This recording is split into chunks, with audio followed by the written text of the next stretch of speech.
25장, 마태복음 25장 12절부터. 예, 제가 일부러 12절을 넣었습니다. 그러니까 그대로 읽으시면 됩니다. 예? 예, 맞아요. 여러분들이 좀 이상하게 여기실지 몰라도 제가 12절을 일부러 넣었습니다. 본문에 짝이 안 맞는 것 같은데 그대로 읽으시면 제가 넣은 이유를 좀 설명드리겠습니다. 12절부터 15절까지입니다. 시작. 대답하여 이르시되 진실로 너희에게 이르노니 내가 너희를 알지 못하노라 하였느니라. 그런즉 깨어있으라. 너희는 그날과 그때를 알지 못하느니라. 또 어떤 사람이 타국에 갈 때 그 종들을 불러 자기 소유를 맡김과 같으니 각각 그 재능대로 한 사람에게는 금 5달란트를, 한 사람에게는 2달란트를, 한 사람에게는 1달란트를 주고 떠나더니 5달란트 받은 자는 바로 가서 그것으로 장사하여 또 5달란트를 남기고. 이게 사실은 30절까지 계속됩니다.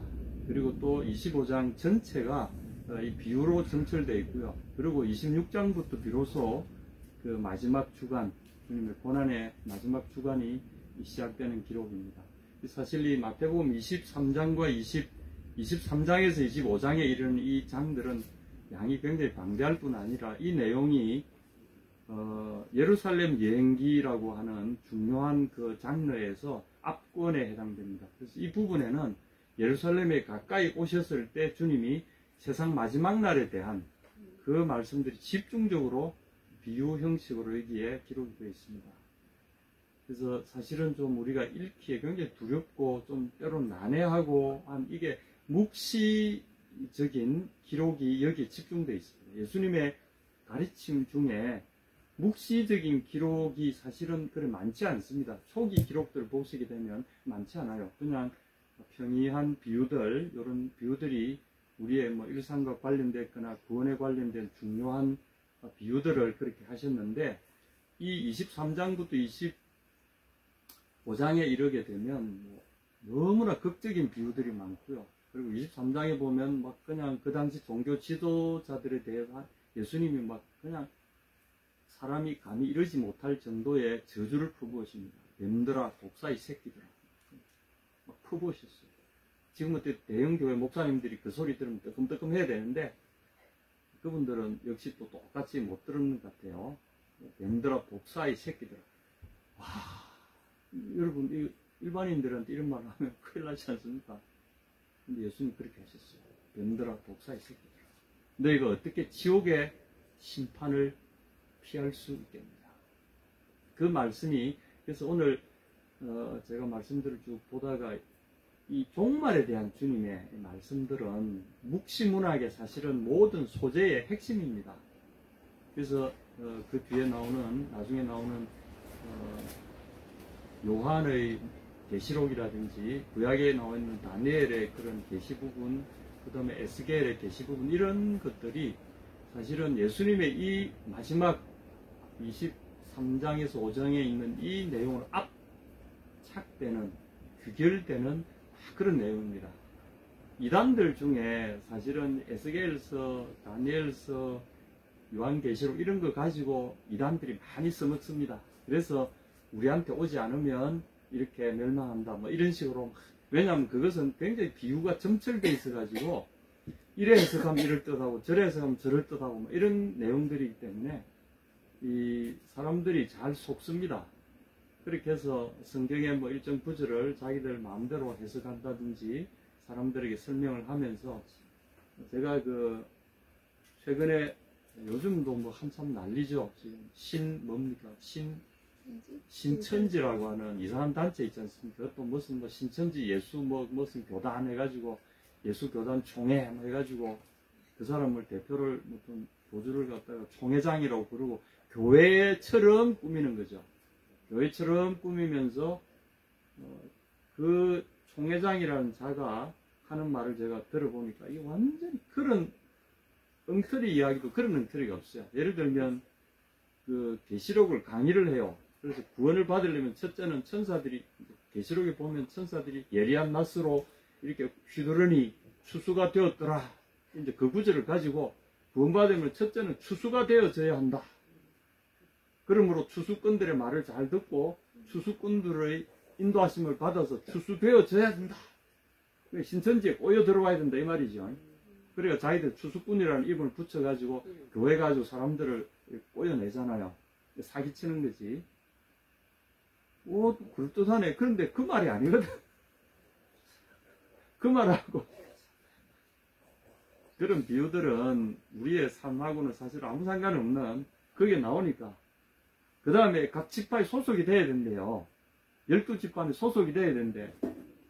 그래가 내가 보니까 뭐 구원받은 각 지파마다 뭐 12,000명씩 뭐 쫙 해가지고 뭐 12만 명씩 뭐 어쩌고 저쩌고 하는데 지파별로 또 쫙 소속을 이야기하잖아요. 그러니까 뭐 야고보 지파, 무슨 지파, 무슨 지파. 이 사람들이 야고보라는 이름이 뭔 뜻인지도 모르는 사람들이야. 뭐 요한 지파, 베드로 지파 막 이래서 하면서 막 그 이제 12제자 이름을 그 해가지고 그래가지고 신천지도 보면 뭐 무슨 뭐 부산 야고보 지파, 어디 무슨 지파 이렇게 해놓잖아요. 전국적인 그 소속이 돼야 된대요. 그 지파에 소속이 안 되면 구원이 없다 이런 식으로. 얼마나 어리석고 얼마나 참 기가 막힌 술법인지 성경을 조금만 알아도 참. 근데 사탄은 그렇게 합니다. 하는데 아무리 진실되게 외친다 할지라도 그런 말은 안 듣고 그런 말은 들어요.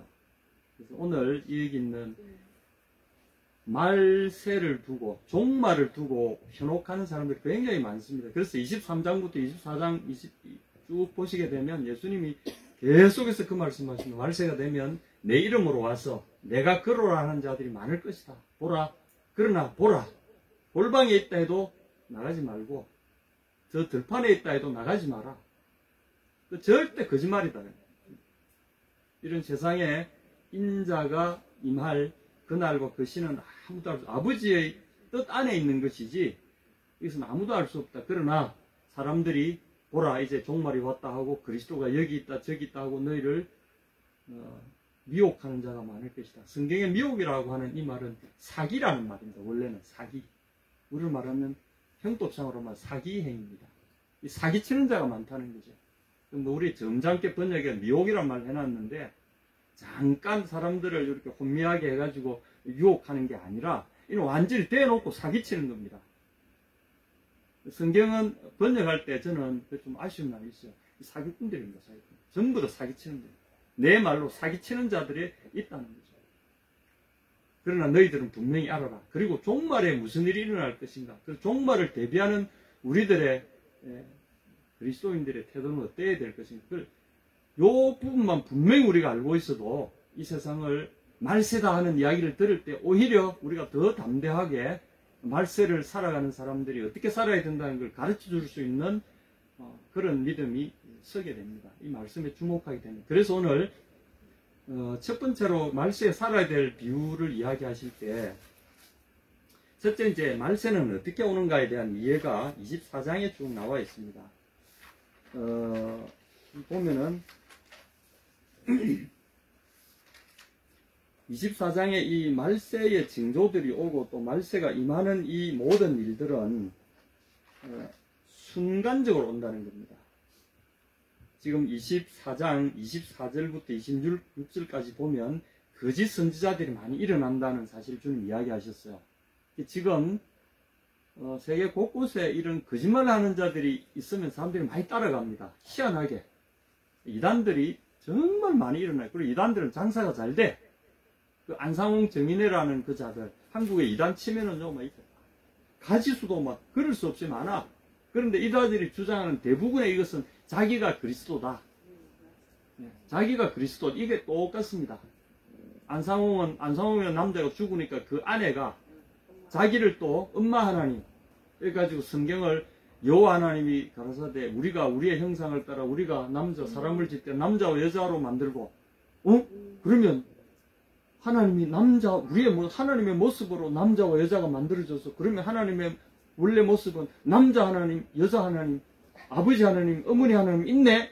봐라! 이게 성경이다. 이러면서 그 구절을 가지고 사람들을 또 막 꼬셔요.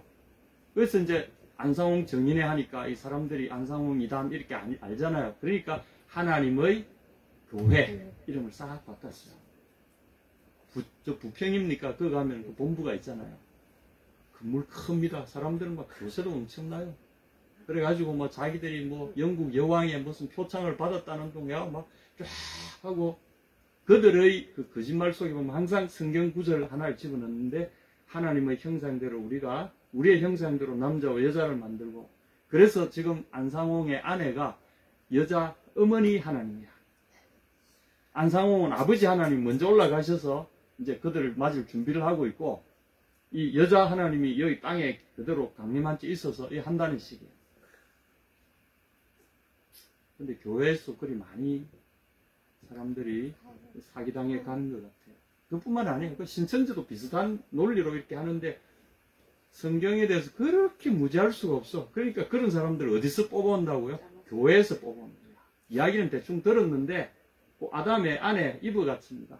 듣기는 무척 들었는데 제대로 몰라. 그러니까 정말 그렇게 말씀하시더냐 하니까 그냥 싹싹 넘어가는 거야. 그래서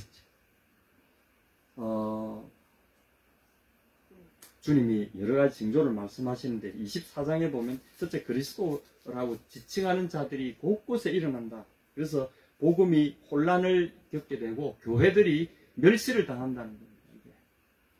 교회가 제대로 살아있고 진리를 제대로 이야기하면 이런 사람들이 발로 할 수가 없는데 이런 자들이 바로 한다는 말은 진리의 말씀이 제대로 전파가 안 되고 있다는 이야기입니다.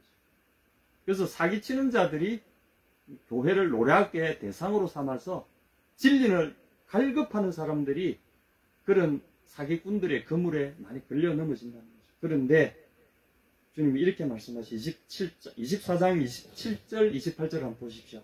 여러분 이 말씀을 잘 이해하시게 되면 주님의 종말이 어떻게 임하느냐 아주 단순하면서도 강렬한 메시지가 여기 있습니다. 번개가 동편에서 나서 서편까지 번쩍인 같이 인자의 임함도 그러하리라. 순간으로 온다는 거죠. 주께서 가라 하시고 천사들이 쫙 가는 순간에 번쩍하면서 이 모든 일이 이루어진다는 거죠. 그의 사람들을 이끌어내고 우리의 몸이 변화하여 그리스도의 영광의 몸처럼 변화해서 주의 성도들이 하늘나라로 쫙 올라가는 이 모든 과정들이 찰나에 이루어집니다. 순간적으로 번개가 번쩍하는 것처럼 저 동쪽에서 번쩍했는데 빛은 이미 서쪽으로 닿아버리듯이 번쩍한 순간 이 모든 일들이 휴거 현상들이 다 일어나 버리는 거죠. 그러니까 남아있는 사람들은 뭐가 뭔지 모르게끔 일어난다는 거죠. 여러분 두렵지 않습니까? 28절을 보십시오. 이게 무슨 뜻입니까? 누가복음 17장 37절에는 제자들이 이 말씀을 듣고는 죽음이 있는 곳에는 사람들의 시체가 있는 곳은 독수리가 모여집니다. 이게 무슨 뜻입니까? 이게 이제 여러분 누가복음 17장 37절을 한번 보십시오. 제자들이 이 말씀에 대해서 질문한 내용이 또 나옵니다.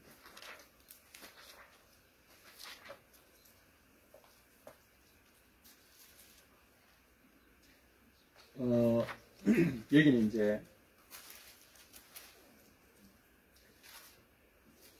두 여자가 매를 갈고 있는데 맷돌을 돌리고 있는데 하나는 데려감을 당하고 하나는 버려둠을 당할 것이다.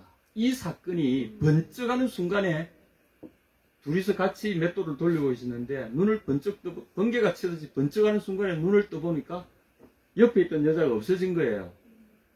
이런 현상이 일어난다는 거죠. 그런데 37절 보십시오. 주여 어디서 이런 일이 일어날 겁니까? 제 아들은 아직도 이 말을 이해를 못하는 거죠. 갑자기 번쩍하는 순간에 일어난다는 이 말씀이 여기 보면은 34절에도 그렇습니다. 두 사람이 한 방에 자고 있다가 갑자기 번쩍하는 순간에 옆에 자고 있던 사람은 없어지고 한 사람만 눈을 떠보니까 이렇게 없어진 거야. 이런 일들이 일어난다는 거죠. 그러니 주님의 그 임하시는 순간을 우리가 기다린다는 것은 대비한다는 것은 불가능합니다. 이거는. 그러니 뭐 어디 여러분들 그 이단들이 그러잖아요. 주님 맨날 몇 시에 오실 거니까 우리가 다 집 팔고 땅 팔고 다 그 들어가가지고 헌금 다 하고 거기 들어가서 주님 오실 날을 기다리면서 새벽에 오실런지 뭐 하면서 밤새도록 하나 둘 셋 막 기다리잖아요. 안 오시잖아. 그렇게 할 수 없도록 해버리신 거예요. 아무도 눈치채거나 거기에 대비할 수 없도록, 그래서 살던 그 모습 그대로 심판당하게, 그 모습 그대로 천국에 갈 자격이 있는지, 그 모습 그대로 천국에 갈 자격이 없는지 주님은 준비할 시간이 평소에 그런 삶을 살지 않으면 불가능하게끔 만들어 버리십니다. 종말을 이야기할 때 여러분 뭐 어디 가서 뭐 해야 되고 뭐 이 말 전부 다 거짓말입니다. 왜냐하면 하나님이 그렇게 할 수 없도록 만들어 놓으십니다. 그러니까 종말은 그분의 우리의 삶을 살아왔던 삶을 그대로 쭉 살아가는 가운데 일어나는 것이지, 우리가 그 종말에 주님께 잘 보여서 어떻게 하려고 뇌물을 쓰든지 뭘 하든지 안 통하게 만들어 놓으셨다는 거죠. 여러분이 무섭지 않습니까? 그런데 이렇게 질문합니다. 도대체 어디서 그런 일이 일어납니까? 그래서 주님이 이런 대답을 하십니다. 죽음이 있는 곳에는 독수리가 모이느니라. 여러분 이거 해석하실 분 있습니까? 시체들이 널려 있는 곳에는 독수리가 모여든다. 물론 이게 이제 전쟁터에 옛날에 이제 그런 현상들이 있죠. 또는 짐승의 사체나 사람의 사체나 하여튼 사체가 있는 곳에는 독수리가 모여든다. 무시무시하고도 음산한 말씀인데 여러분 이해가 되십니까? 사실 이 말씀은 욥기 39장 30절에 나오는 말씀입니다. 욥기 39장 30절 하나 그냥 적어 놓으십시오. 욥기 39장 30절에 보면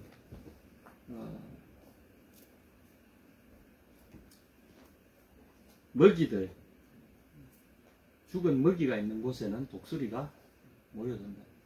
똑같은 말씀입니다. 주님은 그 말씀을 그냥 인용하셔서 여기에 툭 던져 넣으십니다. 이 말이 의미하는 바는 뭐 여러 가지 해석을 막 해놨던데, 이거는 문맥을 보면은 우리가 이해를 해야 됩니다. 독수리라고 하는 이 존재는 욥기 39장 29절부터 나오는 27절, 29절, 30절 이 말씀들 쭉 읽어보게 되면 우리가 좀 이해하는 것이, 독수리는 멀리 높이 날아서 공중에서 지상에 있는 먹이들을 다 관찰합니다. 그리고 그 때가 되면 갑자기 그 먹이 쪽으로 아주 빠른 속도로 하강해서 순식간에 딱 낚아채가요. 그걸 말씀하시는 거예요. 그래서 구약에서 이 독수리라는 이 새의 상징의 내용은 뭔가 뭐 빠르다라는 겁니다. 빠르다. 독수리는 빠르다라는 상징. 독수리라고 여러분 인터넷에 성경을 검색하시면 빠르다라는 비유의 재료로 쓰여진 게 대부분입니다. 독수리처럼 빠르다. 독수리처럼 멸망이 덮쳐올 것이다. 독수리처럼. 예를 들면 같은 욥기 9장 26절에도 독수리같이 빠른 것이 어디 있겠느냐. 욥기에도 똑같이 독수리는 빠름의 상징이고, 주님이 이 말씀을 쓰신 것은 죽음이 있다. 이 말은 심판의 대상 또는 어떤 표적을 이야기하는 겁니다. 그냥 여기서 뭐 죽음을 그냥 부각하려시는 게 아니고, 죽음을 향해서 내리닫는 그 먹이가 있는, 여기는 먹이입니다. 먹이가 있는 곳에 독수리가 정광석가처럼 공중에서 붕 떠 있다가, 또는 높은 절벽에 둥지를 틀고 아무것도 안 보는 것처럼 무심한 듯 있다가도 다 보고 있다는 것이죠. 보고 있어서 때가 되면 발각되는 순간에 순식간에 내려와서 채가버리듯이 세상의 심판도 그와 같다는 거죠. 하나님께서 유심히 살펴보고 계신 거죠. 그리고 때가 되었다, 때가 찼다 하는 순간에, 가라 하시는 순간에 천군천사들이 급습을 하는 거죠. 그래서 번쩍하는 순간에 주님의 답변은 이겁니다. 그게 어딥니까? 그럼 우리가 준비하게, 그것은 불가능하다 얘들아. 독수리가 먹이를 낚고 채듯이 번개가 동편에서 번쩍해서 서편까지 번쩍이는 것처럼 하나님의 심판의 날도 그와 같이 임한다. 아무도 준비하거나 대비할 수 없게 해놓으셨다는 거죠. 이게 첫 번째 주님의 임하심에 대한 성경적인 예수님의 해석입니다. 그러므로 어느 날 온다 예견을 해가지고 맨날 며칠 오니까 어디로 모여서 어쩌고저쩌고, 이거는 다 어딥니까? 라고 묻는, 그러니까 거기만 하면은 다른 데 피할 데가 있다는 이야기잖아요. 거기가 어딥니까? 그게 아니라 너희들이 살고 있는 모든 곳이 따로 없다. 모든 곳이 다 해당되는 거죠. 지구 전역에서 동시에 일어나는 거예요. 그래서 하나님의 심판의 손길을 피할 수는 아무도 없다. 그 시간과 그 때와 장소 아무도 피할 수 없다는 거죠. 그래서 뭐 막 집 팔고 논 팔고 뭐 산에 가고 이런 것들은 전부 다 사기꾼들이 하는 거죠. 두 번째로 이 종말에 대한 주님의 그래서 24장 31절에 보게 되면 천사들이 나팔 소리와 함께 가서 그 성도들을 모은다고 그랬잖아요. 천국의 주인이 되기 합당한 하나님의 자녀들을 모은다고 그랬잖아요. 이게 이제 우리가 말하는 휴거입니다. 그렇게 해서 이 모든 것들이 순간적으로 맷돌을 갈고 있는 그 중에 한 사람은 하나님의 자녀고 한 사람은 세상 자녀죠. 방에 누워있던 두 남자 중에 한 사람은 주님의 사람이고 한 사람은 주님의 사람이 아니죠. 순간적으로. 그러니까 이 사람들이 뭘 했습니까? 맷돌 가질 사람은 그냥 맷돌을 갈고 있었고요. 자는 사람들은 자고 있었어요. 이 사람들은 일상적인 생활에 종사하고 있었다는 거죠. 그러니까 종말에 우리가 어떠해야 되는가 하는 이 모습은 그냥 우리 하던 곳에서 주님이 하라고 하신 그 맷돌을 갈아라, 너 좀 쉬어라, 잠을 자든 맷돌을 가는 이런 노동을 하든 우리 있는 그곳에서 최선을 다해서 그렇게 생활하고 있을 때 주님은 우리를 순간적으로 데려가신다는 거죠. 이해가 되시죠? 우리의 삶 현장 그곳이 주님의 그 순간을 맞이할 그곳이라는 사실을 우리가 분명히 알아야 됩니다. 그러니까 어디 오라 저리 가라 이건 있을 수가 없다는 거죠. 두 번째로 중요한 것은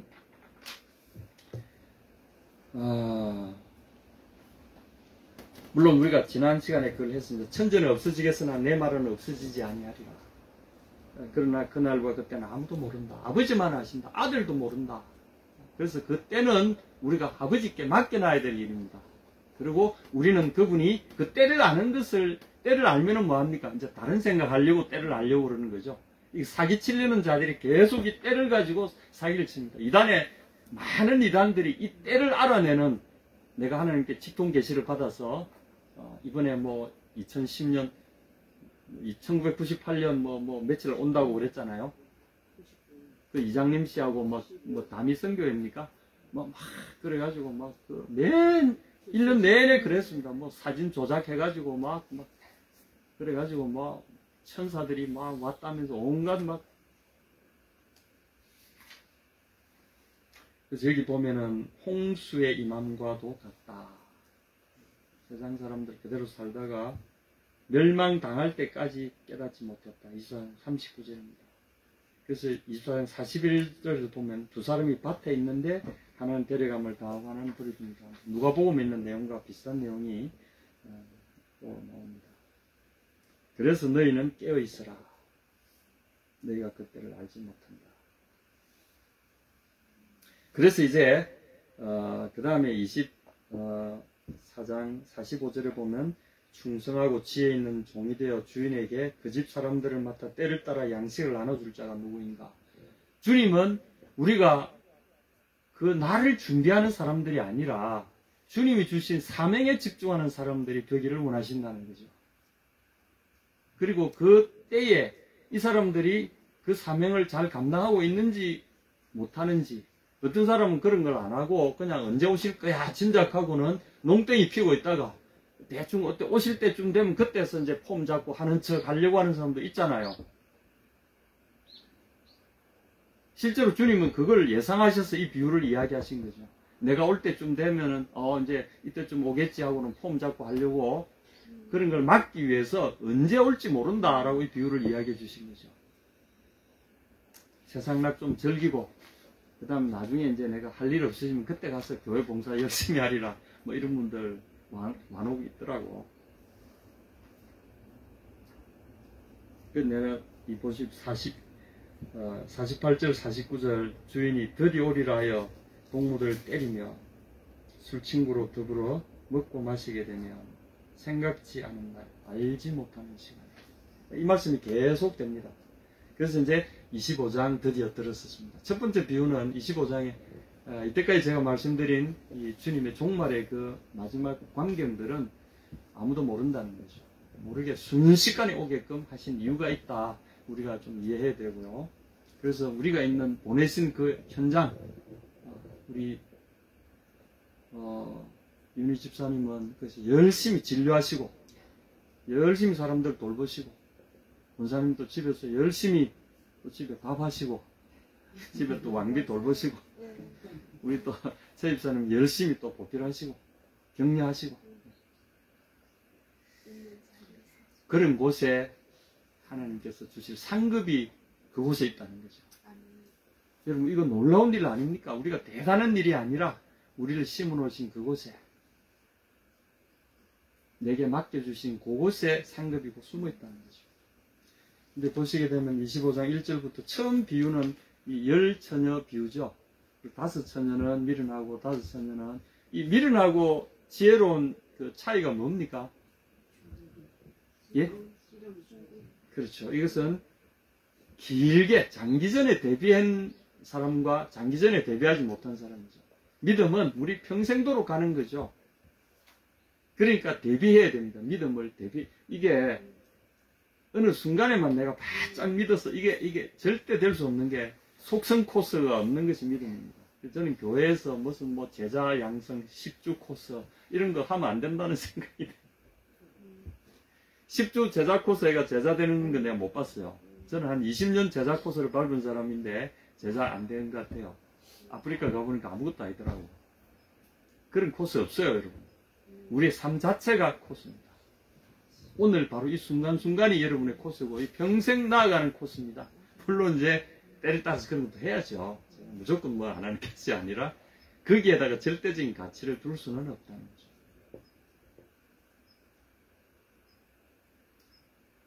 그 유명한 이야기가 있습니다. 제자 코스를 했어요. 그래가 제자 코스 다 마치고 나서 이제 종의 도 그런 걸 다 배우잖아요.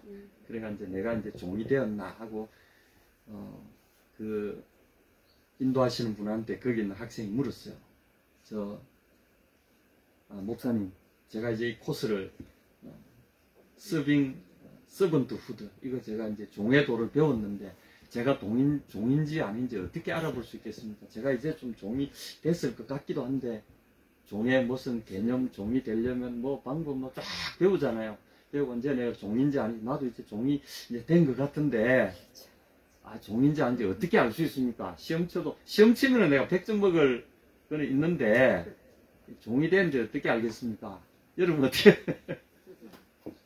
그리고 제자 코스 마치고 나서 내가 제자 된 것 같은데, 이거 시험 치면은 100점은 먹을 자신이 있는데, 근데 내가 제자가 됐는지 안 됐는지는 잘 모르겠다. 그래서 사람들이 나를 제자로 불러주기를, 그러니까 정서를 주잖아요. 뭐 수료장 해가지고 제자 과정을 수료하여서 그리스도의 제자가 되었으므로 이에 뭐 정서를 드립니다. 그럼 이제 탁 붙여놓고, 나 제자야, 나 종이야, 이러고 이제 딱 그걸 하려고 하는데, 그분이 이렇게 대답을 했어요. 만약 주변에 누군가 당신에게 종 취급을 할 때 당신이 화가 안 나면 당신은 종이 된 겁니다. 다른 건 난 모르겠고, 당신이 주위 사람들이 당신을 종 취급할 때 화가 안 나면 아마 종이 되지 않았을까요? 이렇게 이야기합니다. 그래서 여러분도, 그리고 예수님의 제자도 똑같습니다. 예수님이 하시는 것처럼 그렇게 우리가 그분이 가지셨던 그 마음대로 하나님을 섬겨가는 모습을 닮아 있는지는 행동으로서 나의 믿음을 보이리라, 행동으로서 나의 어떠함을 보이리라, 그걸 하지 않으면, 그래서 이건 평생 코스입니다. 그래서 이 여성들은 미련함과 어리석음의 차이는 뭐냐 하면, 길게 내다보지 못한 사람, 이 사람들은 결국은 뽀롱이 난다는 거죠. 그래서 믿음도 마찬가지입니다. 내 삶을 주님께 완전히 드리고 길게 봐야 됩니다. 일생토록 돌아서지 않으리라. 일생토록 내 삶을 그냥 던져버리고 더 이상 나는 피할 길을 만들지 않겠다, 다른 다리를 만들지 않겠다고 배수의 진을 치고 주님께 던져버린 사람들, 사실은 이 10처녀의 비유는 그겁니다. 대충 하고 있으면 오시겠지 하고는 그냥 대충 들고 이런 사람들이죠. 그러니까 잔에 등잔의 기름은 사실 시간의 문제잖아요. 그 기름은 시간의 문제입니다. 시간 따라서 줄어들잖아요. 마찬가지로 그것이 우리 일생의 시간이라는 것이, 선에 우리가 일생이 쭉 걸려 있잖아요. 일생을 다 드려야 됩니다. 길게 봐야 됩니다. 이게 지혜로운 첫 번째, 주님을 기다리는 첫 번째, 내 평생 다 하도록 내 눈을 감는 그 순간까지 나는 주님께 다 맡기고 데려가시든 아니면 그대로 두시든 나는 주님께 모든 걸 일임하고 끝까지 가겠습니다. 이제 그런 마음으로 오시는 분들, 이 사람들이 슬기로운, 그리고 이건 나눌 수도 없어요. 자기가 말하는 자기의 그 시간은 다른 사람에게 줄 수가 없어요. 여기 등잔에 있는 기름을 나눠달라 이 말은 다른 사람의 시간을 달라고 요청하는 거랑 똑같습니다.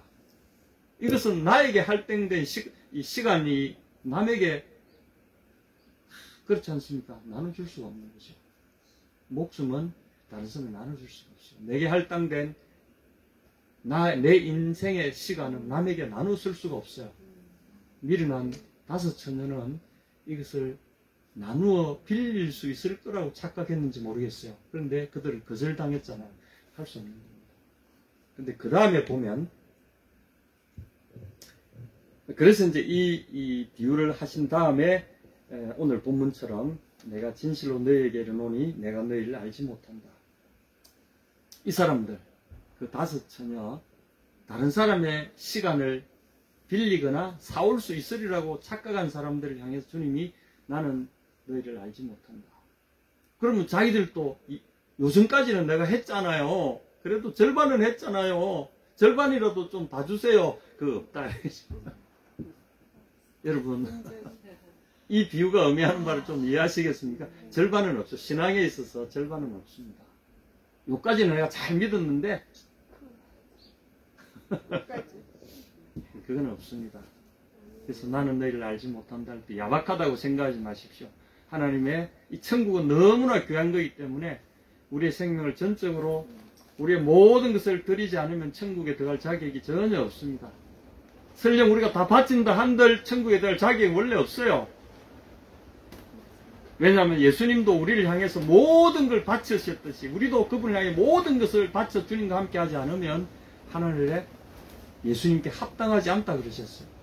그분이 우리에게 사랑을 요구하시는 이유는 당신의 사랑이, 우리를 향한 사랑이 그러하기 때문에 내가 너희를 위하여 내 모든 것을 바친 것처럼 너희들도 나를 향하여 내 사랑처럼 너희도 나를 향하여 그런 사랑을 가져라. 그거죠.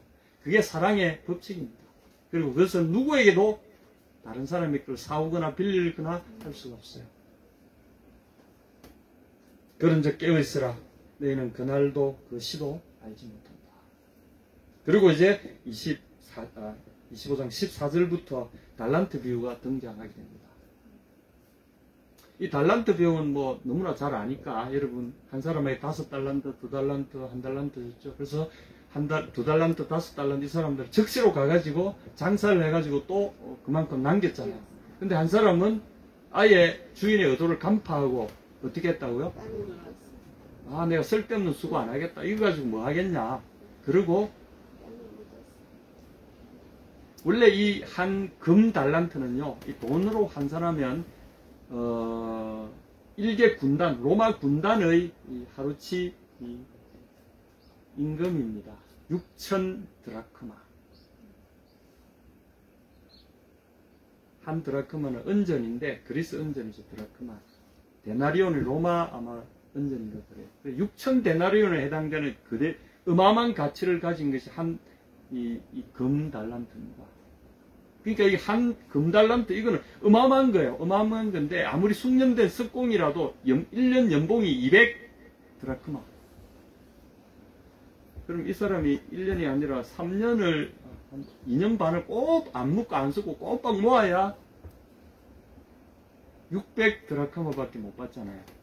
1년에 200 드라크마니까. 이게 뭐 평생을 모아도 다 모으기 어려운 돈이 사실은 6,000 드라크마, 한 금달란트입니다. 근데 이 사람은 이 가치를 어떻게 봤다고요? 못 알아본 거지. 그래가지고 이제 2달란트, 5달란트만 보고는 눈이 뒤집힌 거야. 저 사람들은 저렇게 주고 나는 이게 뭐야? 그러니까 내가 아무리 가서 이거는 뭐 보나마나 이거는 뭐 쓸모없다. 그러고는 괜한 수고할 필요 없다 하고는 땅을 파가지고 푹 묻어놓고 뭐 자기가 달라 하면 내가 주면 되겠지 하고는 묻어뒀어요. 이게 뭘 의미하는 겁니까?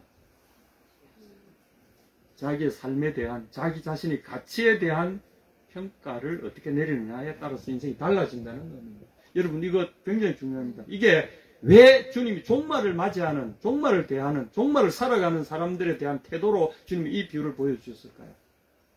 이 비유는 굉장히 심오합니다. 그냥 뭐 우리 주일학교 달란트 설교하듯이 뭐 열심히 하면은 뭐 장사해가지고 2달란트가 4달란트, 5달란트 이런 이 이야기 하려고 하시는 게 아니에요. 핵심은 마지막에 있는 1달란트 가진 사람의 태도를 경계하는데도 굉장한 의미가 있다는 거죠. 왜냐하면 제 개인의 이야기를 잠깐 하자면 그렇습니다. 저처럼 보면은 굉장히 이 자존감이 사실 높아야 되는데 낮아요. 왜 그런가 하면 초등학교 때까지는 자존감이 좀 높았습니다. 조금만 공부하면 내가 다른 애보다도 비교 위에 서니까. 근데 이제 눈을 조금 뜨기 시작하면서 중학교, 고등학교 가니까 쟤들은 저거 부모가 잘나가지고 이제 막 이런 생각이 들기 시작하는 거예요. 우리 집은 이것도 없고 저것도 없고. 그러고 보니까 조금 더 넓은 세계로 가보니까 저를 능가하는 기라성 같은 사람들이 초등학교 때 그 조그만 교실 안에서만 보다가 이제 사회로 나와가지고 점점 넓은 세상을 보게 되니까 저를 능가하는 사람들이 뭐 어마어마하게 많아요. 심지어는 자라고 나서 보니까 공부도 못하던 것들이 뭐 내보다 훨씬 뭐 잘 살고 막 이제 막 이런 현상들이 벌어지는 거죠. 가만 보니까 나는 아무것도 아니었네. 이제 이런 생각이 스멀스멀 올라오면서 나도 저들처럼 돈을 좀 모아야 되겠다. 저들처럼 권세를 좀 잡아야 되겠다. 고등학교 때 막 땡땡이 치는 녀석이 공부도 못하고 꼴찌는 맞다 놓고 하던 녀석이 어디 뭐 대학의 교수가 돼가 음대 교수가 돼가 유명한 뭐 그런 애도 있고 또 뭐 어디 구청장 하는 애도 있고 뭐 부산시 부시장 하는 애도 있고 막 그렇더라고요. 와, 처음 보니까 내가 공부 못했을 것 같은데 뭐 이런 식으로. 근데 저를 깨우쳤던 말씀도 이 말씀입니다.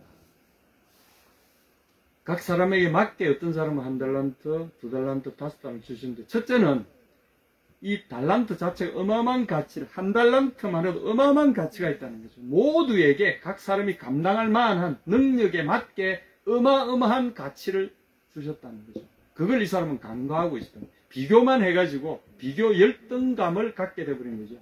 그러다 보니 자기에게 주어진 이 가치에 대해서 자기가 이 주신 이 삶, 자기의 재능, 숨어있는 그 재능, 이게 이 사람 눈에는 안 보이는 거예요, 이게.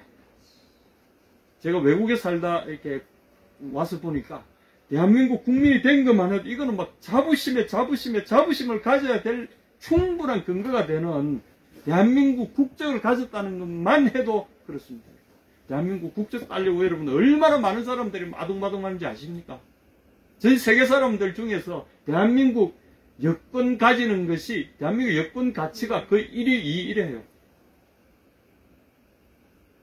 어마어마합니다. 대한민국 국민이 되는 이 하나만 해도, 내가 여기 태어났다는 하나만 해도 이 중요한 자기 자신의 가치에 못 알아본다는 거죠. 그래서 여기에 주인은 우리를 땅에 보낸 하나님이고요. 여기에 있는 이 종들은 우리 자신일 수 있습니다. 그래서 하나님이 나에게 주신 이 환경 속에 심어 놓으신 나의 삶, 이것이 여러분 무가치하게 보이게 되면은 이 세 번째 사람일지 조심해야 됩니다. 내게 주신, 그리고 내 안에 숨어있는 이 가치, 나의 연약한 육신으로 또는 나의 연약한 어떠함으로 덮여져 숨겨져 있는, 또는 나의 환경으로 인해서 숨겨져 있는 이 나의 진정한 가치, 이 보배로움과 존귀함과 영광스러움을 못 알아보는 눈을 가졌다면 여러분 주의하셔야 됩니다. 왜냐하면 이것은 모두가 다 비례적인 가치를 갖고 있어요. 주님이 2달란트 가진 사람은 나가서 장사를 할 때 이 사람은 어느 정도 장사할 능력이 있다, 이걸 운용할 능력이 있다라는 걸 평가하셨을 때 이 사람은 2달란트는 감당할 수 있겠다고 주신 거예요. 그러니까 5달란트 가진 사람은 어떻게 했습니까? 5달란트 했잖아요. 2달란트 가진 2달란트 했잖아요. 그러면 이 가치는 어떻게 됩니까? 그들에게 똑같이 주어졌다는 거죠. 이 사람이 저 사람보다 낫고 이 사람이 저 사람이 열등한 것이 아니라 이 사람들은 똑같은 입지에 있다는 거죠. 주님이 보시는 그 가치의 원리는 똑같이 보십니다. 비례해서 보십니다. 그리고 1달란트 가진 이 사람은 능력은 안 되겠구나. 능력은 1달란트면 딱 되겠구나. 그런데 생각해 보십시오. 1달란트 가진 사람이 조금만 더 하면은 2달란트 되잖아요. 그럼 2달란트 조금만 더 하면은 4달란트 되잖아요. 4달란트 조금 더 하면 그때는 8달란트 되잖아요. 그러면 5달란트 가지면 전혀 안 부러워. 2달란트 가진 사람 전혀 안 부러워. 시작만 했더라도, 해보기만 했더라도 이 사람은 이렇게 안 했을 거예요. 해보지도 않고 불평하기 시작하면서 자기의 가치를 몰라봤을 때, 그래서 여러분, 말세를 살아가는 사람들이 왜 이 말씀을 주셨을까요? 주님이 우리를 보내신 그곳에 여러분 답이 숨어져 있어요. 달란트들이 숨어져 있고요. 놀라운 일들이 숨겨져 있습니다. 저는 이 산골에서 이 달란트들을 지금 발견하고 있잖아요. 제 속에 이장하리라는 이장 달란트가 있는 줄 누가 알았겠습니까? 한 표짜로 위장돼가지고, 아이고, 내가 이거, 그러고 사람들이 어떻게 보느냐, 그거 가지고 만약에 제가, 아이고, 시끄럽다, 그만하란다, 이랬으면, 어디나 마찬가지입니다. 어디나 마찬가지. 저를 하나님 산골로 보내실 때, 또는 나의 직장을 다 잃어버리게 하시고, 내가 가졌던 사회적인 지위를 다 잃어버리게 하셨을 때, 인생 그냥 저주하고 포기하고, 그냥, 아이고, 될 대로 되라 하고, 만약에 내 삶을 포기했더라면, 세 번째 사람이 되는 거죠. 근데 하나님이 보내신 곳에서 훈련받을 게 하실 훈련받고, 모지게 밟힐 때는 밟히고, 연단되어질 때 연단되어지고, 그러고 나서 한국에 오라 하실 때 오라 하셔서 보내시는 곳에 갈 바도 알지 못했지만 하나님께서 행하십니다. 여러분 똑같습니다.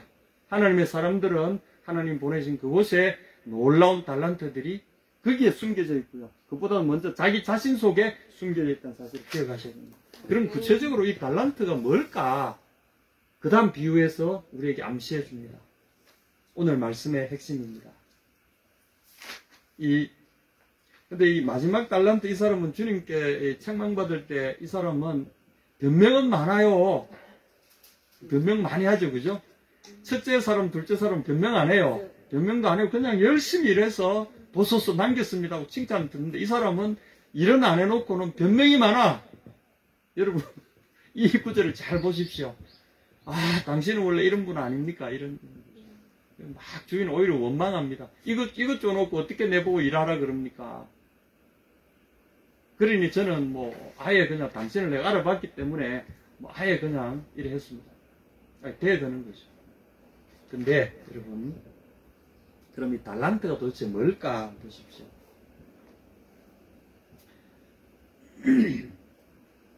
31절부터 보시면 이제 염소와 양의 비유가 또 나옵니다. 염소와 양의 비유. 요게 달란트하고 사실은 한 비유의 짝입니다. 두 개를 이렇게 겹쳐놔 봐야 달란트의 의미가 발견되고요. 양과 염소의 의미가 이렇게 겹치게 됩니다. 그럼 여러분 대충 눈치채시겠죠, 그죠? 이 양과 염소 비유의 핵심은 뭡니까? 여기 있는 지극히 약한 작은 나의 양에게, 나의 사람에게 한 것이 곧 나에게 대한 것이다.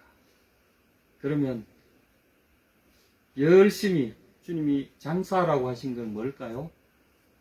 자기 집을 맡기시면서 나의 교회를 돌보고 나의 사람들을 돌보고 내가 보낸 곳에서 내가 특별히 구원하기를 원하는 사람들을 도와라. 그게 달란트입니다.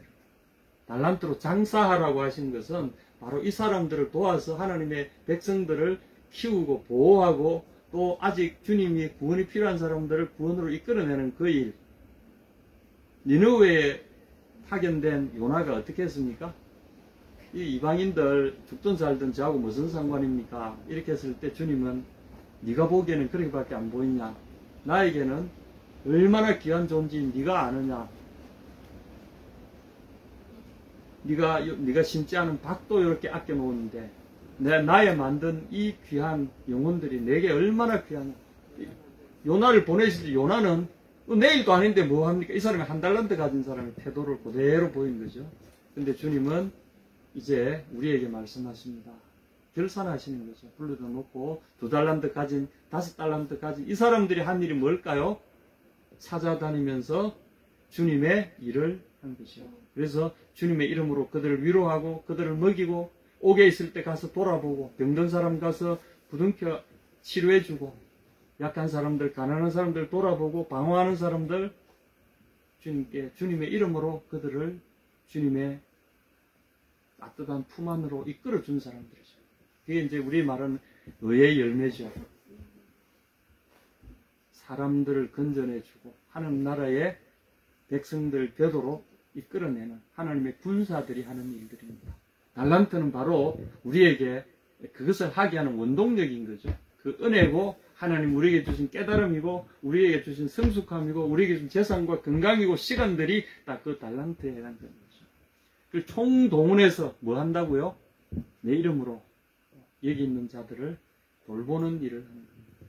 그래서 주인이 올 때 그렇게 하는 자들을 보면 그가 복이 있다. 정작 2달란트, 5달란트 이 사람들은 아니 제가 언제 그렇게까지 대단한 일을 했습니까? 아니다. 너희들이야말로 나의 이름으로 나의 짐을 대신 진 자들이고 나의 마음을 진정으로 기쁘게 한 자들이다. 그래서 나에게 직접 해준 것 같지 않을지라도 이 작은 자들에게 하나 한 것이 곧 나에 대한 것이다. 그러므로 내가 보상하는 것이 어찌 합당하지 아니하냐. 그럼 여러분 간 곳에서 이 마지막 날을 사는 우리가 해야 될 일은 뭐냐면 이 산으로 저 산으로 여기 있다 저기 있다 쫓아다닐 것이 아니라 주님이 보내신 그곳에서 사람들을 주님께로 이끄는 거죠. 그걸 위해 섬기고 그걸 위해서 여러분의 가진 재물들과 시간들과 은사들을 허비해 가면서 거기에서 열매들을 얻어내는 것, 그것이 우리 주님이 우리에게 살아가도록 하시는 마지막 그겁니다. 그리고 이것이 말세에 대한 주님의 메시지입니다. 이 여러 비유들을 겹쳐가면서 하신 것을 하나로 딱 모아보면 이런 이야기로 겹치는 거죠. 그래서 주님은 마지막 날에 염소와 양들을 좌우로 딱 갈라놓으시는 거죠. 교회 안에서도 똑같습니다. 세상 안에 똑같은 일이 벌어집니다. 쫙 갈라놓으십니다. 그리고 주님은 그들에게 왜 너는 여기 서게 되는지, 왜 너는 여기에 서게 되는지 설명을 분명히 하십니다. 그리고 그들이 우리가 언제 주님 이렇게 주님한테 이렇게 섭섭하게 하든지 어디 있었어요? 이렇게 항변할 수 있어요. 그리고 1달란트 어떤 사람 당신 이 가지고 해보라고 내가 할 수도 없는 것 줘놓고 뭐 하라고 항변을 많이 합니다. 그때 주님은 또박또박 판결문을 읽으시면서 분명히 그들에게 설명하십니다. 이것이 말세에 일어날 일들입니다. 여러분, 어쩌면은 이 말씀 들으니까 이제 말세에 대한 개념이 분명히 있으십니까? 우리가 해야 될 일이 분명해지지 않겠습니까? 그러므로 여러분 기뻐하십시오. 주님의 의의 군사로 부르심을 받았던 우리에게 첫째는 분명한 달란트가 우리에게 주어져 있다는 사실, 그것만으로도 여러분 기뻐해야 됩니다. 그리고 큰일 할 것을 주님이 무조건 큰일이 아니라 내가 할 수 있는 일을 하기를 원하신다는 사실. 1달란트는 어떻게 1달란트 일을 하면 됩니다.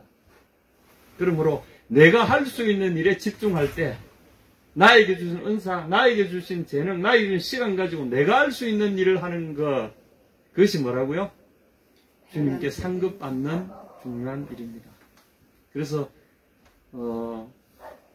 다른 사람 부러워하지 말고 내가 할 수 있는 일에 집중할 때 여러분 그것이 1달란트가 2달란트 되고요. 2달란트가 4달란트 되고 주님께서 잘했다, 착하고 충성된다. 근데 주님은 그 모든 사람들에게 상급을 주실 때 어떻게 하신다고요? 2달란트 사람이 4달란트 만들었잖아요. 그러니까 어떻게 하셨어요? 내 고을을 다스리는 권세를 주겠다. 근데 고을을 다스리는 권세는요, 1달란트, 2달란트 일이 아닙니다. 이건 어마어마한 일이에요. 5달란트로 10달란트 만드는 사람들에게는 10고을 다스리는 권세를 주셨어요. 이것은요, 차원이 다른 보상입니다. 그런데 놀랍게도 우리에게 주신 은사만큼 주님은 우리를 똑같이 대접하시는 거죠.